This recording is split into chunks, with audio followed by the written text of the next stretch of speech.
Someone has said that financial health is not about how much you make, but how safe and supported you feel in your life. Well, that would help explain why the topic of money can be so full of anxiety. It's foundational to our sense of well-being. On this episode, we're going to explore very simple, practical ways to develop both core values and real-world habits that can transform our financial health. Welcome back to the Vitality Journey.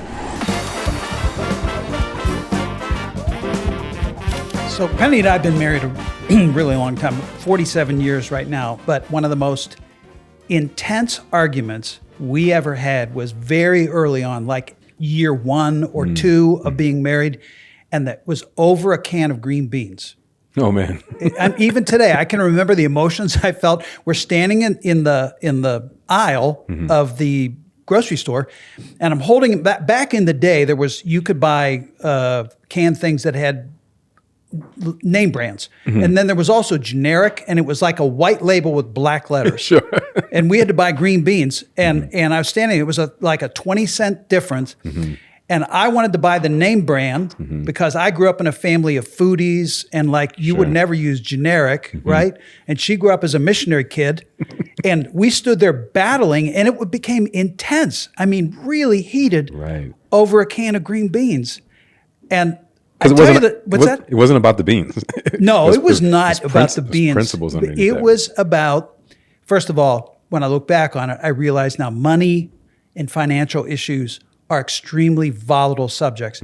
I was surprised at the level of volatility between us over 20 cents. Okay. But the other thing that hit me was that the reason why we stood there is because we had 2 different value systems. You know, the guest we're going to have on in a few minutes, Ron Blue, talks about it. It's like and it's like an iceberg. You have all the things you're doing is like the top of the iceberg you can see, but all the values that form how you spend and what you do with your money, that's like underneath. That's the bigger part. And Penny and I were battling over values. As a missionary kid, you wouldn't spend an extra 20 cents. Sure. You know, and as a foodie, of course you would spend an extra 20 cents. That's our value system. And the last thing, of course, is I realized how much then, and I know now, how much financial health and how we feel about our finances, how critical it is to our overall vitality. It's absolutely crucial. So, are you guys good with beans now? Yeah, we're good with beans. Sure. There are plenty of other things. You've mastered the beans, right? Yeah, but you know what? I'm glad you said that because to a certain extent, even today, that under the water value still plays into how we spend things. So fascinating. So anyway, this is probably for another episode, right? But I'm even going back to you use the analogy of an iceberg, but how do you even pull that forward? When you're in the freshman side of your relationship, how do you talk? You don't even know it's important until we have to go buy something. We're like, oh, we don't even agree on this. Well, what it did is it forced us to go below the waterline and figure out what's going on here. Why am I red in the face? Why are we yelling at each other over green beans? So we had to deal with the value. And even 47 years later, those values still work in our lives in one way or another. So anyway, everyone, welcome back to the Vitality Journey. We're glad you're with us. And the bottom line, what we're trying to do through this podcast is help you get better at life and move the needle towards something that looks like vitality. And so we talk about emotional health, physical health, relational health, behavioral health, vocational health. And today's subject is financial health. Financial health. Yeah. So with that in mind, real quickly, the financial health of our country is alarming. Man. Are you right? Yes. You ready for some? Here we go. Tell me. Just recently, CNBC survey said that 73% of Americans are financially stressed. 73%. Yeah, think about what that means. 73%. 30% of Americans have no personal budget. 30%, only 30% of Americans have a long-term financial plan. I could go on. 24% of millennials. Only 24% of millennials demonstrate any basic financial literacy. Wow. 39%, you've probably heard this, only 39% of Americans have enough cash to cover a $1,000 emergency. Right. While at the same time, the average credit card debt in America right now is over $6,000. So this is a thing. This is a huge thing. This brings me to a term that you actually put me onto, Alice, right? Asset limited, income constrained, and employed. Yeah. This idea that you can still be working 2 jobs and still be impoverished. Right. That's insane. Yeah. The idea of if you just worked hard enough, it would be better is no longer true. It is. This is an issue. And I would say people are more willing to talk about things like anxiety and depression and emotional issues. They're not unwilling to talk about these things. Right. Nobody wants to talk about financial health. Right. It's somewhat embarrassing. Yeah. Anyway. It reveals habits and behaviors. Oh, yeah. Your behaviors are directly correlated to how your money is. Exactly. Directly. Yeah. And I think it impacts almost every other health area. Agreed. So we're going to have a guest with us today who's going to solve all of this for us. Yeah. He's going to figure it all out for us. Let me just introduce him to you. His name is Ron Blue. Ron is a top authority on personal finance from a biblical perspective. Mm-hmm. And he's been doing this for a long time. And I would call him a father of this topic. The people like Dave Ramsey and others really came after Ron and follow his lead. Ron was the founder of Blue & Company, one of the 50 largest CPA firms in the United States. He started Blue Trust, which is a financial advisory firm, 15,000 clients nationwide. Wow. He started Kingdom Advisors, which is a ministry that takes financial professionals and trains them in how to integrate biblical wisdom into their client advice. Mm-hmm. And he helped start the National Christian Foundation, a ministry that empowers Christians to be more faithful. And lately, he started the Ron Blue Institute and given oversight to the Ron Blue Institute. And this is how he and I connected. I was working with him and RBI to provide financial training for university students, high school students, churches, and financial professionals. And if he didn't have other things, all these things to do, he was also writing books. Ron has written more than 20 books on personal finance. So Ron and his wife Judy have been married 60 years. They have married 60 years, five adult children, 13 grandchildren, 5 great-grandchildren, and they live in Bloomington, Indiana. Go Hoosiers. Let's go. Right, Ron? No kidding. Welcome. There's nothing else going on except welcome to the Vitality Journey. Night. I'm sorry, Ron, what'd you say? I just said there's nothing going on here except a buzz about that ball game. Yep. And this is actually going to come out after the game. Right. But there's the big national championship that's about to hit us, and we're all excited about that. We are. All right. So, Ron, thanks for joining us on the Vitality Journey. But the question is, why have you spent a career helping other people get guidance and financial wisdom? What compelled you to spend so much of your time investing in financial wisdom for others? Well, quite frankly, we don't have time for the story. Okay, it's a long story, but I began as a CPA, and I spent 2 years with crew basically on the mission field. I'm traveling to Africa. And through that first 10 or 12 years of my professional life, I came to the conclusion that there were a lot of people with a lot of money, but they didn't know how to use it. And I had committed my life to Christ and had said I was willing to go or do or be whatever. And the short part of the story is that I was challenged by Dr. Howard Hendricks, a professor at Dallas Theological Seminary and a friend, to help Christians plan and manage their finances. And the first client I had, I helped to design a plan for him to give away $1 million over 5 years. And so my mission became, and this is really the genesis of the answer to the question, was my mission became helping Christians plan and manage their finances so they'd have more to give away and help in the fulfillment of the Great Commission. I was convinced there was plenty of money in the hands of Christians. They just needed some help. And so I started with that mission statement. And quite frankly, all of those organizations have some way been a part of that mission statement. and even today, I'm still on that mission. And now I have the joy of seeing what God has done over the last 45 years or so, because He has really generated a Christian or biblically based financial subset of the wealth management world. And That's now awesome. anybody could find somebody that's a believer to help them with their finances. Yeah. And that was the original goal. So God has been so faithful. And I'd close it this way.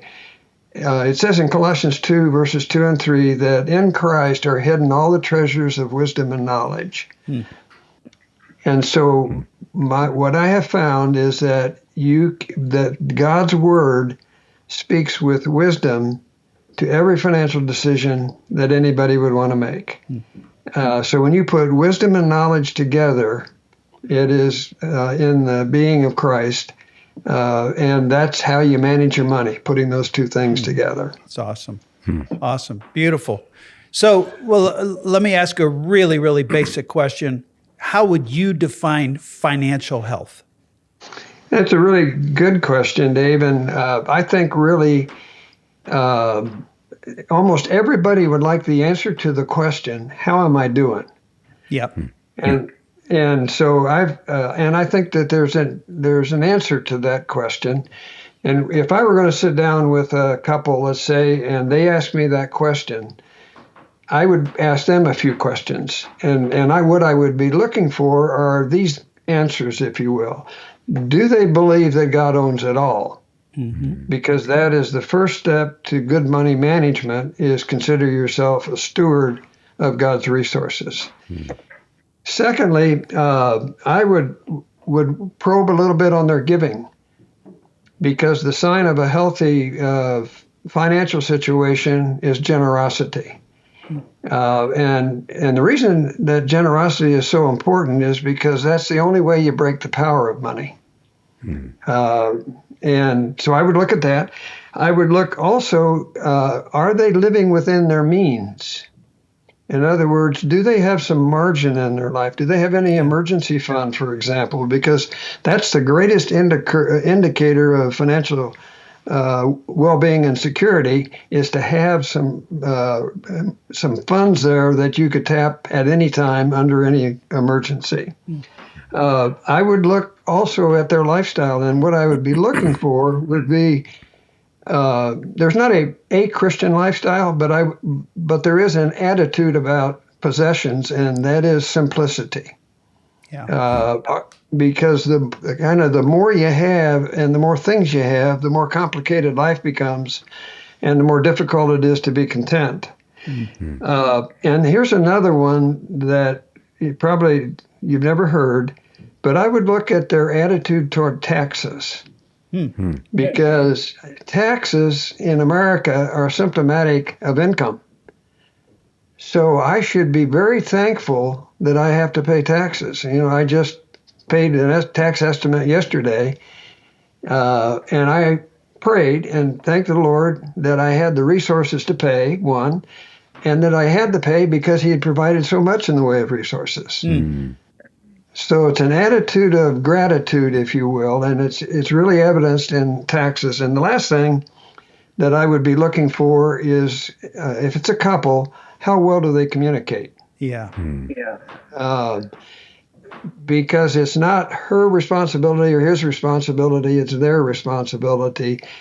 And like you illustrated in your opening, communication is a good communication between a husband and wife is important, and they never think alike. My mentor used to say, God did not give you a spouse to frustrate you, but to complete you. Yeah, right. So, well, that's a whole mouthful there. Touch on a couple of things. The idea of contentment and simplicity seems to be one of the hardest. Is contentment a decision you can make, or how if a family said we need to learn to be content, what do they do? How do they do that? Well, first of all, it's a choice. It says in Hebrews 13, verse 5, be content with what you have. So it starts with, am I content with what I have right now? And that's a good question for us to ask ourselves frequently. What is it that I need that I don't have, or I think I need that I don't have? Yeah. So it's a choice to begin with, but it's an attitude, as Paul said, I've learned to be content. Yeah. So it's not just a fact, it's something that you learn as you experience contentment. So And it would seem that the whole, what you said about taxes too, is a matter of gratitude. I'm thankful for what I have so that I can. You get to. I get to. You get to. Yeah. Right. Yeah. Yeah, it really is. It's one of the greatest tests. Yeah. because you don't get any cultural help with that one. Question for you, Ron. And you kind of touched on this, right? There's no real Christian lifestyle per se. But as you kind of express the values around stewardship, faith, and contentment, what does that look like practically? And you kind of touched on this, right? Day to day. Some people feel like, oh, well, I can steward if I had more money, right? If I made $120,000, of course I could steward some, or I could be more gracious with it. But if I am making $25,000 a year, what does stewardship look like in that context? And is there space to do so if I'm, financially strained? Yeah. Well, there is no Christian lifestyle or biblical lifestyle that you could find in Scripture. But what you can find is the attitude of contentment in Scripture, that's possible. And stewardship is really symptomatic of transformation. And by that I mean that as I become transformed by my relationship with the Lord,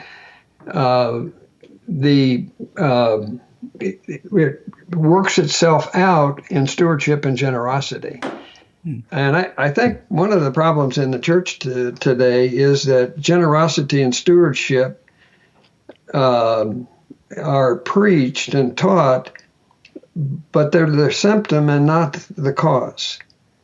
They're symptomatic of a transformed life.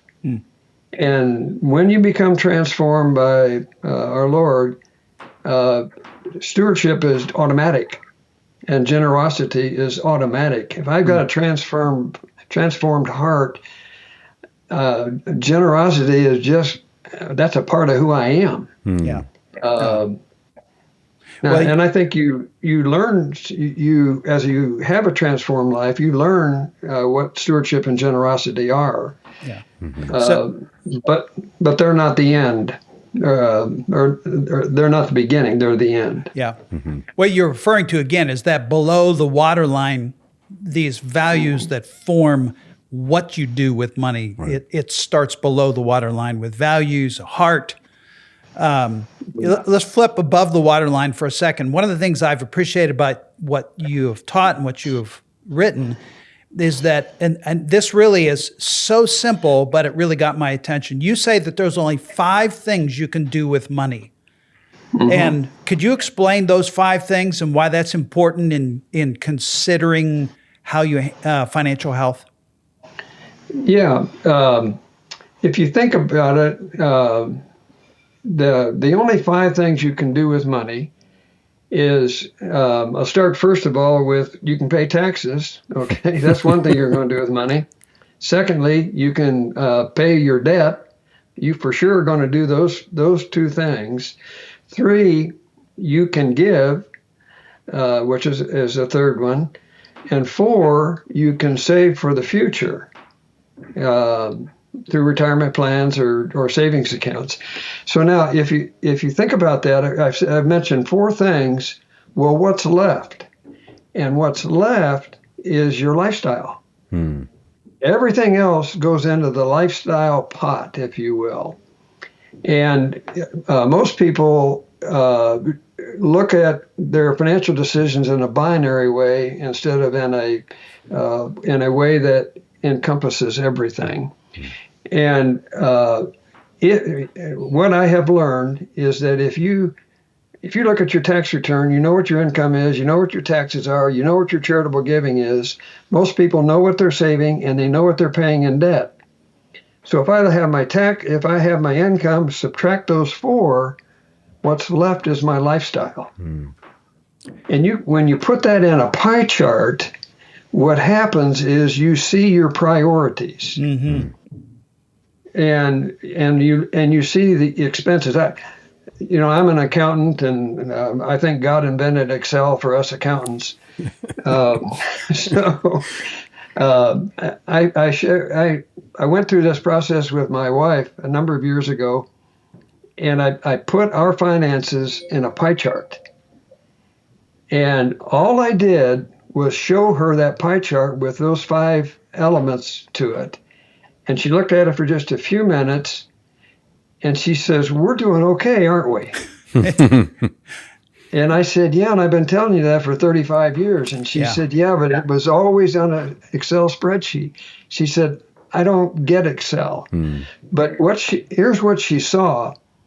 When she looked at that pie chart, she saw that our giving was equal to our living. She saw that the debt piece was 0. So we really only had 4 pieces of the pie. I've since added a 5th, and that's kids and grandkids. Happy 5th slice, right? Yeah, that's right. She could have cared less about the taxes, but the taxes were at 15, 20%, something like that. But she saw that pie chart, and it showed our priorities, if you will. Yeah. And I love that. It's such a simple way to gauge how you're doing in your financial health. And I also love the simple thing that you say, that is, this caught my attention. If you change any of the slices of the pie for any reason, all the other slices have to adjust, right? That is correct. And that is such a fundamental principle that nobody understands. Yeah. So help us explain that. The pie, the outer edge of the pie is your limits. Yeah. And that could be $1 billion, or it could be $1 million, or it could be $10,000. That's the limit. And so every financial decision affects every other aspect of your financial life, unless you have unlimited resources, and I have yet to meet that person. Right. So that is a really good point, Dave. Yeah. And I love that. It just brought clarity, so then I was able to look at, when I did our finances that way, it just made sense. If I adjust this, for example, if we decide we want to save a little bit more, well, that's going to have an impact on something. Right. Something's got to give. Something's got to give. Have you ever wondered what you're truly meant to do? At Destiny Works, we help you discover your calling and bring it to life. Through personal coaching, group experiences, and our vitality journey, you'll gain clarity, energy, and impact in your life and your work. No matter where you are in your journey, Destiny Works walks alongside you. Visit destiny-works.com today and start living with purpose. Now, let's get back to the conversation. Here's another question. One of the things I also appreciate, Ron, you break this down so simply. There are, to manage those 5 uses of money, you suggest that there are 5 core financial habits that a person who wants to be financially healthy need to commit to. So I'm gonna tick them off, and then you can explain however you want. Here's what you say: the 5 core financial habits. Number 1, spend less than you earn. That's at the center. Spend less than you earn. Number 2, avoid debt. Number 3, plan for financial margin. Number 4, give generously. And 5, set long-term goals.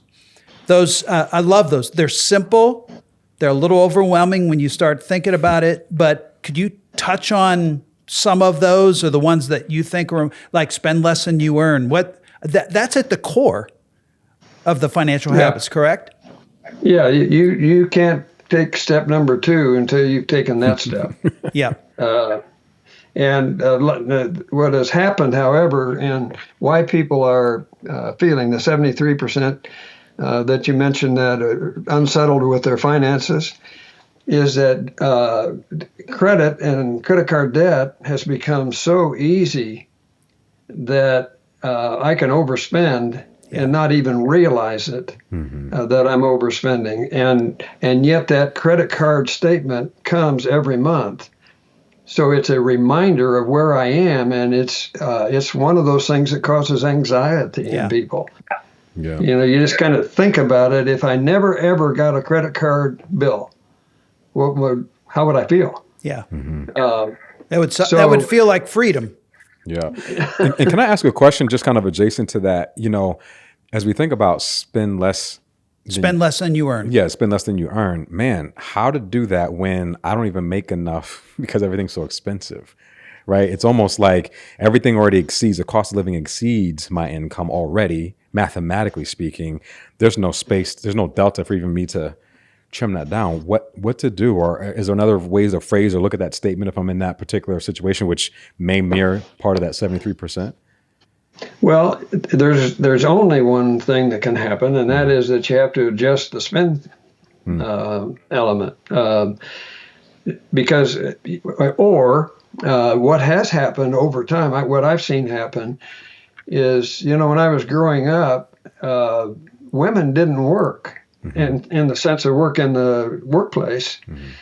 In fact, when I was hiring accountants for one of the large accounting firms out of New York, we had a limit on the number of women we could hire. And the reason was because they were going to get married and have babies and not be available very long. Well, now 2-income households is just normal. Almost mandatory. It feels like it's mandatory these days. Right. Well, we hear it on the news, this whole issue of childcare. Is a big deal. It's massive. Right. You're working. It is. So what you're saying, Ron, is obviously to spend less than you earn, you either adjust your spending or you increase your income. Yeah. And to increase your income, either you got to get a better paying job or you got to get more sources of income. Side hustle, another business. Yeah. Right. Or right. two people. Yeah. And those are not little decisions. No, not at all. They're decisions that require discipline, and that, of course, is one of those things that's hard for all of us is to remain disciplined.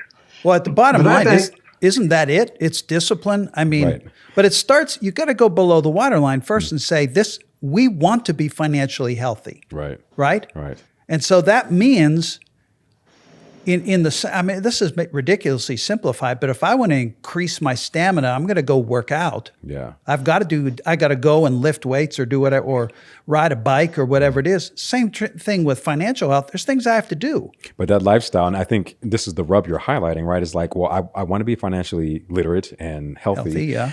But that requires a lifestyle change. And man, I just don't want to really let go of that. Yeah, right. And by the way, I'm already financially stressed. Life is hard. Yep.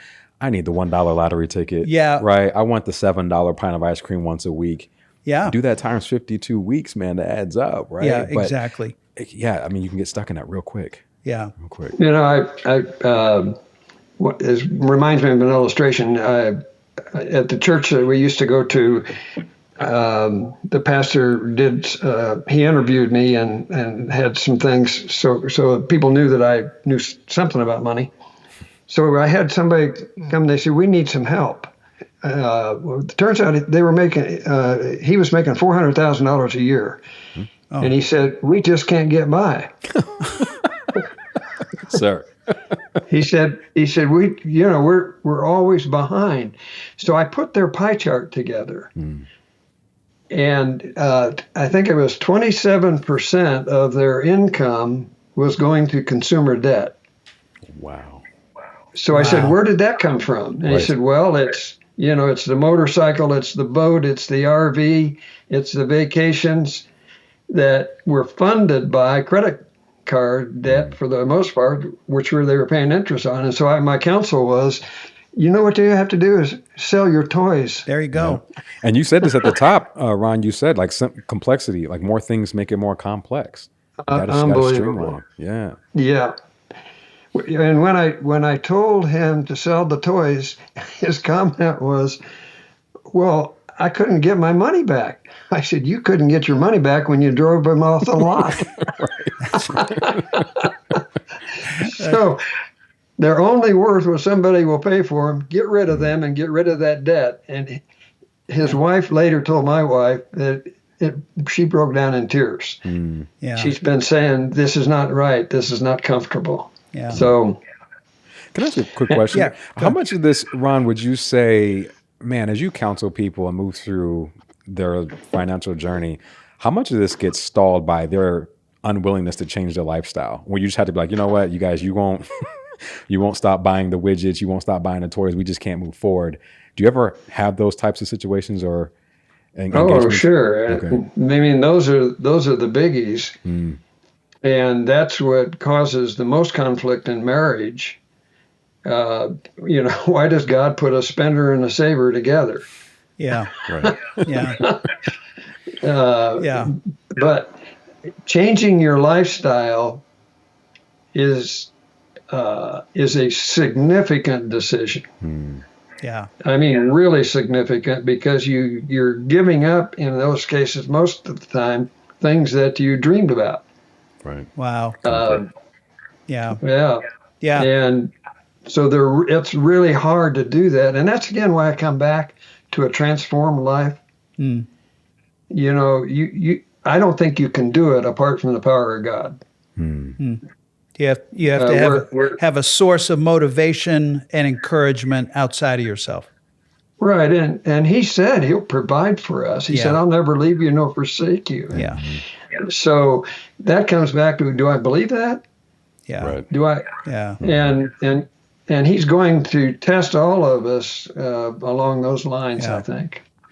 So Ron, one last question. Let's put this into context that somebody's watching us right now. They just want to get financially healthy. They have not managed their money well. They're maybe struggling. You've probably already said this in our conversation, but if they have not managed their money well, where do they start? If I want to start, what's the first step they need to do, and what's the second step they need to do on the road to financial health? That's a terrific question, because I think the numbers would say that about 60% of people that are sitting in the pews are struggling. Yeah. Yeah. And consequently, they don't give either. Yeah. So what I would say, first of all, is you have to make that commitment. And it would really help if you had a coach or an accountability partner. Yeah.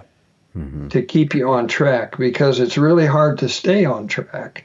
And they probably got into trouble because they didn't know kind of some of the fundamental principles.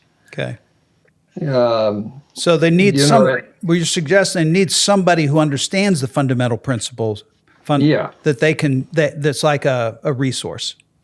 Right, and you don't have to be a financial expert to be a coach. No, you could be Destiny Works coach. What's that? You could be Destiny's Works coach. Yeah, well, Destiny Works coach. But I think we know the people in our lives who are financially healthy. You can find them in your life, and there's nothing wrong with saying, "Can I buy you a cup of coffee?" Right. And let me pick your brain on how you got to where you are. Yeah, I think that's important. Agreed. So God has made it really simple. I think we've used that word, and if I get my heart right, if I get my habits right, if I get my priorities right, and I'm living within my income, and it's easier to get in trouble than it is to get out of trouble. Right. And it takes a lot longer to get out of trouble than it did to get into trouble. So that's why you need accountability and coaching. Yeah. And what I'm hearing you say is you got to exercise a little patience too. Like this, you're not going to get over this. You're not going to get out of this overnight. Right. No, it's going to. But again, now we come back to our relationship with the Lord. Yeah. And that's what will keep me on track. Yeah. So there's not a magic button to push at all. It's a commitment. It is a belief that God knows me, loves me, and is providing for me, and will continue to provide for me forever. Awesome. Awesome. So, Ron, very helpful, very great. good to get us thinking. This is, I'm thinking again, this has been so helpful for me to think below the waterline again. Yeah. Like, where are my core values and beliefs when it comes to this aspect of my life? Absolutely. And I think what stood out for me in this conversation was just like how much of our lifestyle, our behaviors is correlated to, again, our financial spending habits. It's Yeah. like, man, I want to have money. Okay, well, you got to stop buying all the things, Right. right? You got to sell the toys. Yeah. And if you're unwilling to do that, well, then the pie will only give you what Yeah. you can have. And that's not a good financial health. Right. So Ron, thank you. Thanks for your friendship, and thanks for your input, and thanks for leading the way in financial wisdom, especially from a biblical perspective. well, I've enjoyed this and appreciate the questions and appreciate your approaching this particular issue in life, because money runs through every relationship that I have. So Yep. thank you so much for inviting me. I appreciate it. Thanks, Ron. thank you. All right. Man, we got to unpack that one, Dave. Yeah. There's a lot there. So, man, he mentioned like a bunch of tools, about 5 tools, 4 to 5 tools. Yeah. He was talking about the 5 decisions. You can spend less than you earn, avoid debt, plan for financial margin, give generously, and set long-term goals. Right. And then how does that correlate then to the Destiny Work system, right? The Vitality Journey Yeah. with the assess, dreams, goals, and habits. Yeah. So let's talk about that, because ultimately we need to talk about habits, because that's really the decision, the everyday decisions. So with the whole Vitality Journey, you start with assessment, and that is an honest appraisal. Where are we financially? Right. You know, on those 5 uses of money, you know, how are we doing? So it has to be an honest assessment. But you also, and that is probably going to leave you a little feeling depressed Sure. or struggling. Yeah. But then you have to go to hope, or the dream, I should say, the dream. In other words, what do I want it to be? What's the picture of financial vitality in our life? Yeah. Then when you have those 2, then you can step back and say, okay, let's not change let's change the next 3 months. What is 1 goal or 2 goals that we can establish, like reduce debt by X number of dollars, or take the next, maybe one simple goal is next month, we are not going to spend more than we earn. Right. Or we'll skip out eating out this week. Or yeah. this Or that's more habitual. Okay. That's more the habit. The goal is, how do I want our lifestyle to change? Right. It has to be measurable, though. The goal has to be measurable. So once you do the assessment, once you dream about what you want it to be, and you set a couple of goals for the next 3 months, now we got to get down with where this is the day-to-day, what habitually needs to change in our life to move towards the goal. Let's just say the goal for next month is not spend more than we earn. Okay? Right. So let's talk about what are some habits that we can start to practice that will help us get to that goal of next month not spending more than we earn. And I'm going to start with this. Sure. And I want you to react to this. You have to, I believe the habit that has to be every day is, I will track every penny. Yeah.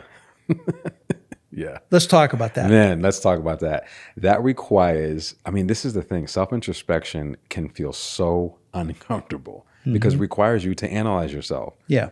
And to, quite frankly, to measure yourself with the same stick you look at everyone else at. Yeah. And man, when you look at your own score and you look at your own life, you're like, this isn't sexy. No. Right? So yeah. And is tracking every penny, how does that feel to you?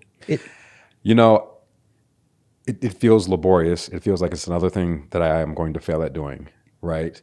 But I would actually even, for those that struggle with that, I would also swap tracking with planning. Because if you plan those pennies, right, then you won't have to track, because That's the budget. Okay, right, right. Yeah. So, and that might be part of my fiscal immaturity, right, or illiteracy. I don't know, but that's one way I would kind of think about it. But yeah, the idea, I bought French fries at Chick-fil-A for the kids. and I got to go back and log into a spreadsheet and write down $12.58. Like, Yeah. that seems laborious, but man, the labor, I mean, it goes back to choose your heart, right? Yeah. You got to choose. It's hard being broke. It's hard being disciplined and having financial literacy and health, right? Pick one. Yeah. I think the average person doesn't want, it's just too darn hard. It's very hard, right? And it was a decision I made years ago that I would track every penny, right? And it was probably the single most important habit that changed the direction of our financial health. What was revealed for you when you did that? Well, it scared me. We spent what? On what? All the name brand beans. That's what it was. Just on the general things, it also revealed for example, if you buy fertilizer for the yard, you don't think about that cost until you see it added up. And I realized, why is it that in the summer, all of our costs for what we spend on the yard goes, it's revelatory. Right. It just... and do we have to? Like back to the prioritization, like, do we have to buy this kind of mulch this year? Can we get a cheaper exactly. mulch? It just leads you to better decisions. So I think the two sides of the coin, number one, track every penny. That's the hard side. Also budgeting, and that is setting the direction that we're going to go in. But then, of course, setting a budget, you got to stick with it. Yeah, right.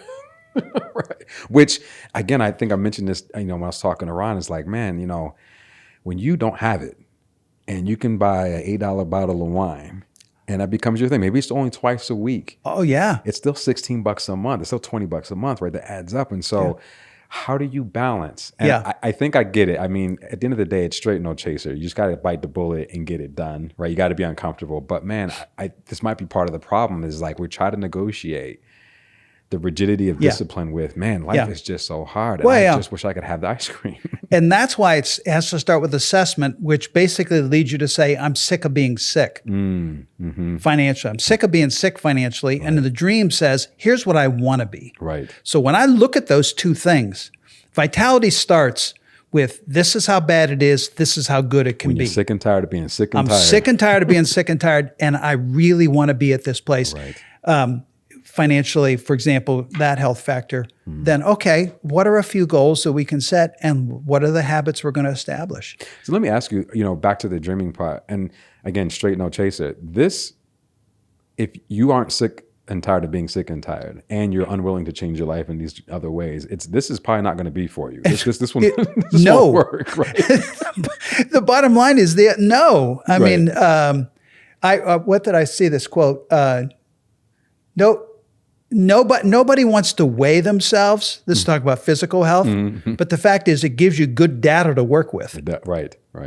You need good data to work with, even if the data you see just scares the daylights out of you. Right. Health begins with healthy assessment.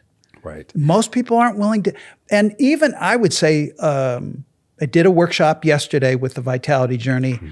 And what I heard from the participants was when they think in general about, am I financially healthy? And on a scale of 1 to 10, how would I rate myself? They usually rate themselves fairly high until they get below they start looking at the details, and then they go, wait a minute. Right. There are changes that need to come. Right. So fascinating. It starts with assessment, starts with dreaming, leads to goals, but then it has to end up with habits. On the dreaming side, and we've probably heard this, right? Poor is a mentality. Yeah. Right. It's a state of financial being, but it's also a mentality more so, quite frankly. Man, where would you start? Yeah. If I just think, woe is me and I'll never make this, or I'm just like, what would you recommend? Yeah, first of all, I would say, let's make our dream not to be rich. Okay. So it's not like to get $1 million or not to be rich. I want to be healthy. Okay. And to be healthy, it just means I don't wake up with anxiety or I don't go to bed with anxiety. Now, here's the caveat I just need to throw this in. Sure. We need to do this from time to time, honestly. The caveat is stuff happens. Right. Let's be clear. Like we can have a knock dead plan with great habits and great goals, but the fact of the matter is you lose your job, or the economy takes a dip and you're right on the edge, stuff happens. So the caveat is this is not magic. Right. But I think a disciplined approach where you're working on the value system below the waterline and you're working on some habitual things above the waterline can lead to a level of financial health that will actually, you can feel vital for the first time. You can feel some energy. Man. Now, and you mentioned earlier, and Ron did too, right? Finding a coach, right? To Yes. kind of be accountable and walk with you through this. Man, how embarrassing is it to go to you and be like, you know what? I'm broke. I don't have any money. I know you got money. Can you help me? Man, to have to grovel before that person, right? And not everyone's approachable in that manner. Some people, again, you kind of forget where you came from. You got your money now. So how do you approach that? What's do? You have to want to do it, Right, and feel the need to do it. So it would necessity is the mother of invention, right? So I want to have somebody. So if you're feeling badly enough about it and you don't know where to start, just look around and see if there's a friend in your life and just pick their brain. I guarantee they will not say, "Are you kidding me? I don't want to talk to you about that." Right. We need honest people in our lives to direct us. I think most people couldn't afford a financial advisor. Right. But I would say, go to your church or and say, "Help me out here. Can you hand me off to somebody?" Somebody got some money that can help me Or figure out what to do. We don't even need people with money. We need people who are financially healthy. Right. You don't have to even make a lot of money to be a good financial advisor and a mentor. I appreciate you saying that because, again, you often feel like, man, I just don't have enough. And I can't be responsible if I only make $30,000 a year. Like, how can you be? So it's good to know from you and Ron that, hey, there is a way that you can still be financially healthy and viable in the limitations of your income and with things happening and with the economy doing A, B, and C. Yes. That's good to know. Good. That's good to know. All right, financial health. Hey, one comment to our people who are watching. Thanks for watching this podcast. Please like and subscribe. We would appreciate that. And if you want to go deeper into the vitality journey and you want to get some personal coaching, our Destiny Works coaches will help you with that. Destiny-works.com, and let us help you move down the road of vitality. So let me leave you with this blessing. It's about finances and money. You ready for this? Please do. May your finances grow steadier, your choices feel clearer, and your future feel less heavy. May you have what you need to take the next step and the kindness to yourself to begin right where you are. See you next time on the Vitality Journey.